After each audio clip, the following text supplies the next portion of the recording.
Now, crime in Westbury in Johannesburg is showing no signs of easing. Drug and gang wars are no secret in that community or to police, but there seems very little is being done to address the matter. Residents there feel that they have once again fend for themselves. Our reporter Manqoba Mchunu is on that story this afternoon. Is joining us now from the ground in Westbury. Manqoba, good afternoon. Welcome to today. Not the first time you've been to Westbury recently. I don't know if you've seen any difference today compared to the past few weeks when you've been on the ground following recent shootings and killings there. Well, but then I can tell you that what we have seen, of course, is more movement here in Westbury, and that speaks to the fact that community members are saying that while they see the police presence here and they see some of the police here in the area, they still feel that there are issues of safety as far as the shootings that have been taking place here are concerned. In fact, you recall, Praten, that about 2 weeks ago we're here in Westbury reporting on some of the complaints by community members who were saying that they're not seeing enough boots on the ground as far as the deployments are concerned. And of course the shootings were the biggest concern, the fact that even now the shootings were still continuing in this community.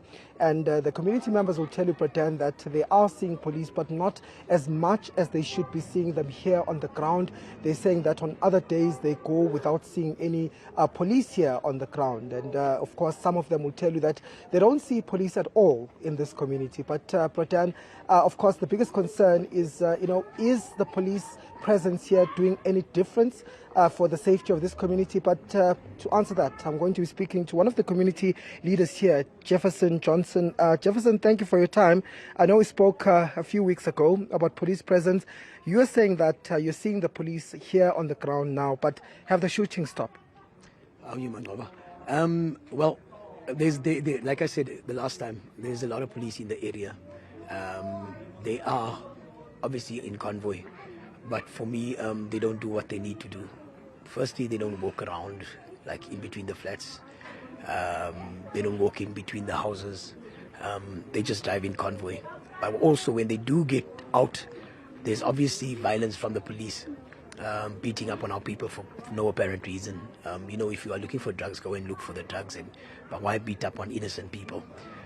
At this current moment, you don't really know what's the deployment reason that they are in the area. But are you seeing a change in terms of safety here in the community? I see there are more people out on the streets now compared to the past few weeks, where we literally saw the streets resembling a ghost town. Well, to be honest with you, it does bring a change, because at least you feel a bit safe. But now, with regards to the police beating up on our people, that's also not a good equation, shall I say. Also, at the very same time, yes, you might feel a bit safe, but not fully. And then also, we still do have shootings here and there that transpires every night. That happens, here and there, there's shootings. And you were just telling me that there was a recent shooting that happened here, and this is while these deployments are here. That's correct. If I'm not too sure, a lady was shot on Sunday, this past Sunday.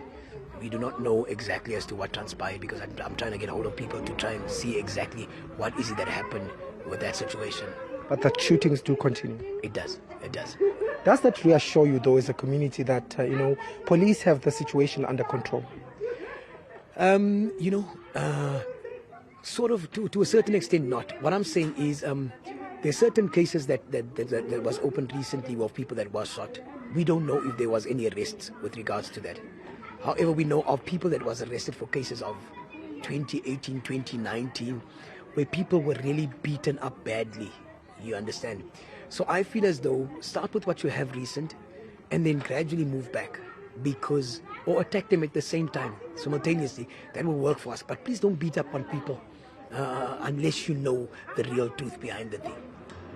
Would you say that there are elements of lawlessness in this community? I would say that. I would really agree by saying that. Okay, thank you for speaking to us, Jefferson.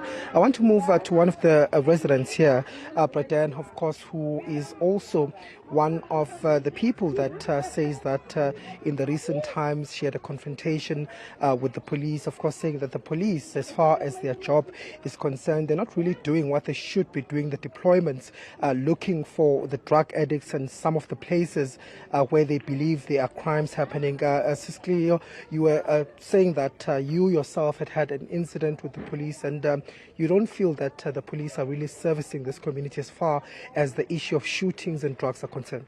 Yes, because I think it happened to me on the 25th of January when the police, they were driving here by my place, and then they were searching my younger brother, and they were searching. He was cooperating nice with them, but what they did, they were throwing his stuff on the floor, so I have to go out and pick up his things. So I was shouting and tell them that they don't do the job right. They're only running about innocent people. People that are shooting the children around here, people that are selling drugs, they don't worry with them, they're scared for them. So one of the policemen, his name is Biela, Glenn Biela, he was in the white vehicle, Polo, and then he was coming out, asked me, are you talking to me? Then I said, yes, I'm telling you, you don't do your job right. And then the man came out from his vehicle and he was grabbing me because I was wearing only the gown, which means I was half naked. He grabbed me with the gown and he was pushing me. Then I asked him, why are you pushing me like this? Because I'm not a criminal here. I was just telling that you don't do your job. So he was repeating, pushing me. Until one of his colleagues come out from the vehicle. They came in, both of them, they were pushing me and they were in front of my child. My firstborn is 20 years and he's a Down syndrome. And the 2 years, the boy was standing outside. They were both crying and then they were pushing me until they were grabbing me till to the other vehicle. One would say, though, Siskliyo, that perhaps you should be relieved as residents to see that the police do come and that they do have some sort of operations here in this community. Doesn't that bring some sort of relief to you as residents? No. These police, when they come in, they just come to abuse the people here, and then they think when they're wearing uniform, we're scared of them. Because they're the only thing that they're doing here. They just come to abuse, they don't come here to do their job. If there's a shooting here and around Westbury, the only thing that they were telling me when I was telling them, they say they don't like colors. Color, they can kill each other, it's fine, they don't care. Because they say to me, I'm going to learn the hard way to stay in the colored area. That's why they were treating me like the way they treated me that day.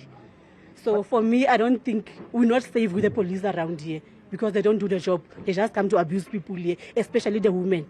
That's the thing that they're doing here. No, thank you for speaking to us. Well, but then as you can hear, some of the community members and the, some of the sentiments coming from community members who are saying that despite the deployments here in the area, they still don't have, trust in the police that they're going to curb the violence and the gang-related issues in this community. Of course, we are told, but then that the police presence is here, not all the time, but when they do come here, some community members saying that they don't really go for those, drug dens and the criminals, but they rather go to community members, and they, saying that some of them would even go to houses where they know that, there's not criminal activities happening. And of course, the lady saying that there are also elements of brutality. So it speaks to the trust, really, of community members here in this area who say that they're even scared to go and report these cases to the police because they simply don't trust the police to deal with these issues. But of course,